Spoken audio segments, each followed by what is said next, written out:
Lapas adalah tempat yang paling terisolasi dibanding tempat lainnya. Jeruji besi dan tingginya tembok lapas mengisolasi seluruh warga binaan dari dunia luar. Tapi ternyata hal tersebut tidak mampu menghalau COVID-19 merangsek masuk dan menginfeksi warga lapas. Baru-baru ini diketahui lebih dari 150 narapidana dan sipir lapas Raja Basah terinfeksi kasus COVID-19.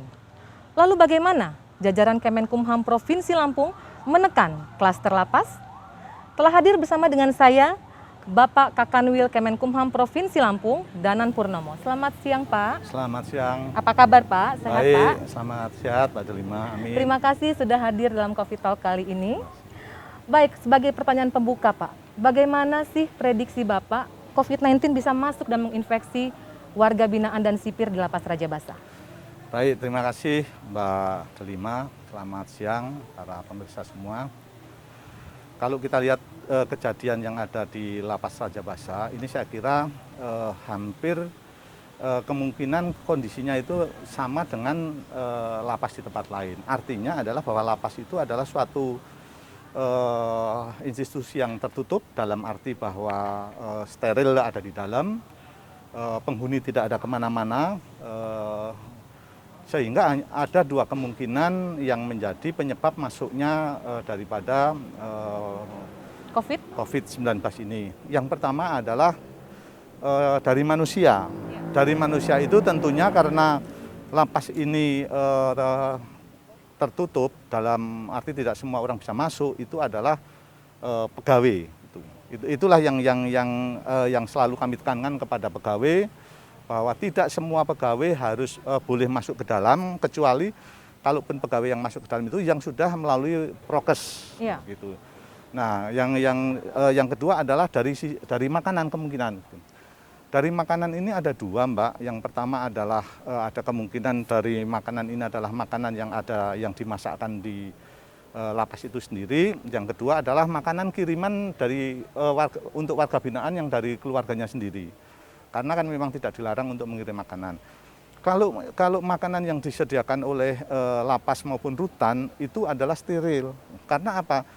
Petugas kantin yang kemudian melayani kepada masyarakat, selain dia menyajikan secara dengan melalui prokes itu juga petugasnya itu hanya dua orang petugas itu setiap 14 hari harus antigen. Oh, ada pemeriksaan rutin ya, Pak? Ya, jadi setiap 14 hari dia antigen, siapapun yang ditugaskan.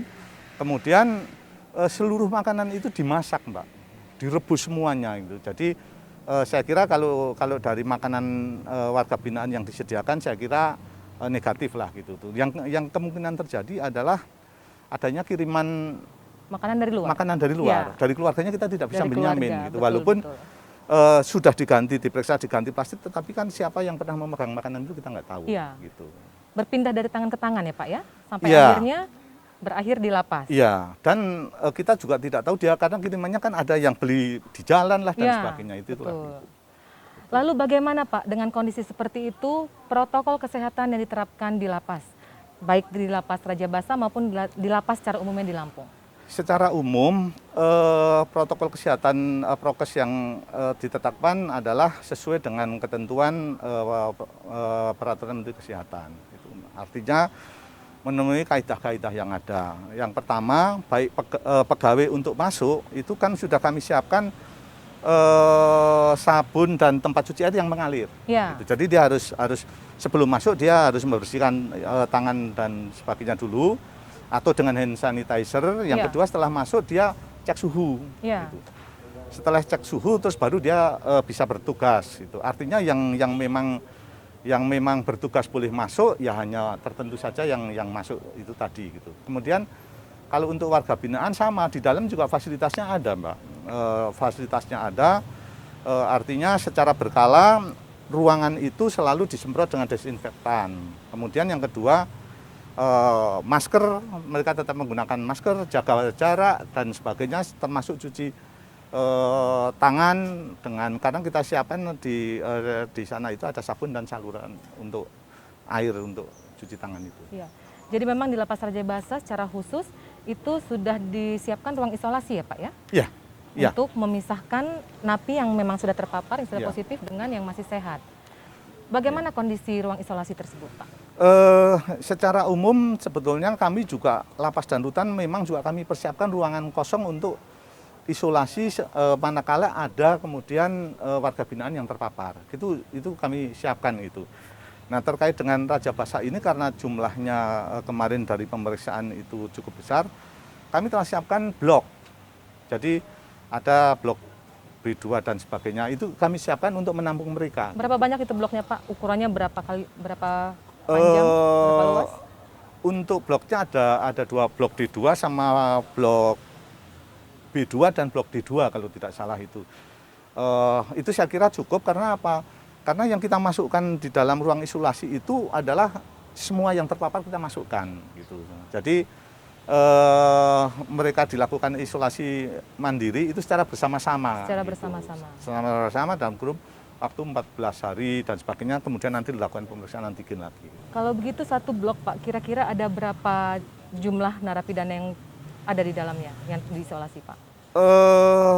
Secara pasti realnya kami belum menghitung di sana, tetapi paling tidak dalam satu ruangan itu ya Pak disesuaikan dengan tingkat kebutuhan mereka kan gitu. Disesuaikan tentunya adalah jangan sampai terus kemudian terjadi over kapasitas khusus untuk blok itu gitu. Untuk sipir sendiri yang sudah terinfeksi Pak, mereka ada di mana Pak? Laporan terakhir adalah kurang lebih 3 orang sipir yang kena. Saat ini mereka isolasi mandiri di rumah gitu. Karena ini kan semuanya kan OTG Pak. Gitu. Semuanya OTG, artinya yang komorbid pun tidak, sehingga tidak perlu ada rapat. Jadi memang isolasi mandiri semua ya Pak ya? Ya. Baik Pak, kita akan kembali berbincang tapi kita harus jeda sejenak. Pemirsa Metro TV Lampung, kita harus jeda sejenak untuk pariwara, jangan kemana-mana, kami akan segera kembali setelah yang satu ini.